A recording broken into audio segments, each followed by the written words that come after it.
media na minimilitarize ng isang buong barangay. Kaya ang ginagawa namin, kinakausap namin yung mismong taga-barangay. And 100% ang nangyayari, sabi ng taga-barangay, we appreciate the presence of the police and the military here. And then ano pa rin naman yung tatlong nag-iingay, sasabihin nila, minimilitarize yung kami, nire-red tag yung kami. And sinasabi ko sa kanila, red tagging is never a policy of the government. Linawin natin, hindi yung palisiyan ng gobyerno ng red tagging, hindi sa amin nagsimula yan.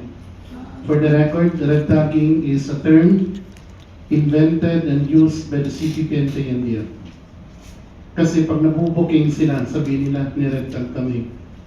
Pero ang katotohanan yan, they are labeling themselves using the term red tagging. At kagaya ng mga taong may problema sa attitude, ipapabiktim, dahil sasabihin nila, biktima kami.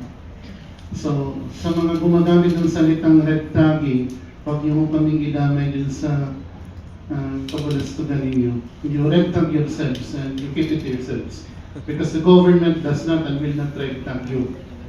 We are identifying as enemies of the state. That's it. Simple as that. Thank you, Prof.